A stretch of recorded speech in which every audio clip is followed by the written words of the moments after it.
যদি রাস্তা দিয়ে হেঁটে হেঁটে মদ খায়, ওর সাথে কেউ মেয়ে বিয়ে দিবে? কেউ? আপনি রাজি হবেন? রাস্তায় ভাবে মদের বটল নিয়ে হাতে হাতে মদ খায়, এর কাছে মেয়ে বিয়ে দিবেন? কেন? এটা নির্লজ্জ লোক মদ হেঁটে হেঁটে খায় ওপেনে। এই ছেলেটাই কিন্তু ওপেনে নামাজ পড়ে না, আপনি মেয়ে বিয়ে দিচ্ছেন। আপনি নাকি ধার্মিক, হ্যাঁ? Cheating machine. আল্লাহ, আমি আপনাকে বদনাম করতে আসিনি, কিন্তু আপনি মিথ্যুক, এটা বুঝে নেন। তো আচ্ছা, আপনাকে মিথ্যুক বলার পর আমার কতটুকু লাভ হলো? 2-4 লাখ টাকা যাবে, ঢুকেছে, ঠিক না?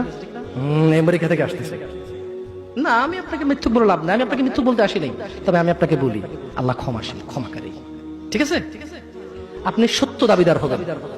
একটা ছেলে প্রকাশ্যে মদ খেলে আপনি তার সাথে মেয়ে বিয়ে দেন না। একটা ছেলে প্রকাশ্যে নামাজ আদায় করে না। আল্লাহর কসম, এই পৃথিবীতে যত মদ আছে সবাই যদি একজনে খেয়ে ফেলে, সে কাফের হবে না। কি হবে না? কিন্তু এক ওয়াক্ত নামাজ ছেড়ে দিলে কাফের। ঠিক? আপনার কাছে মদ খাওয়াটা, আমি কি মদ খাওয়াকে ছোট করে দেখতেছি তার মানে? না। এখন কিছু লোক বলে, জামশেদ ভাই বলছেন নামাজ না পড়া অনেক বড় অপরাধ। আর মদ খা তুই, পুরো পৃথিবীর সব খায় না, কিছু না। আমি মনে হয় এটা বলছি, ঠিক না? না, এরকম বুঝে ভাই, বুঝে বুঝে, এরকম অনেকে আছে বুঝে। এটা বুঝিয়েন না, আমি উদাহরণ দিয়েছি। শরম করুন। আপনি বাপের সামনে সিগারেট খেতে লজ্জা করে, বাপের সামনে বেনামাজি থাকতে লজ্জা করে না।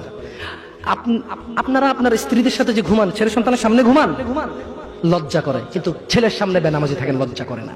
আপনি বুঝেন, এই পৃথিবীতে লা ইলাহা ইল্লাল্লাহ বলার পরে, লা ইলাহা ইল্লাল্লাহ বলার পরে, ওয়া আন্না মুহাম্মাদুর রাসূলুল্লাহ বলার পরে শিরক, আল্লাহর সাথে অংশীদারিত্ব হচ্ছে সবচেয়ে বড় অপরাধ, ঠিক আছে? এরপর কাজ হচ্ছে সালাহ। এরপর কাজ কি? নামাজ। এরপর কাজ কি? নামাজ।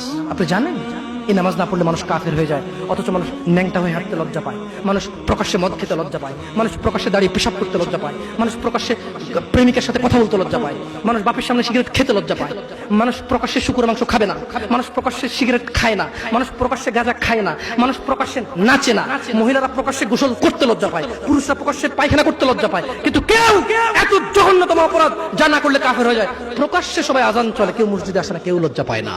ঠিক? তাহলে দুনিয়া কি বলেন তো? তুচ্ছ খেলতামাশা। নামাজটাকে ঠিক করেন।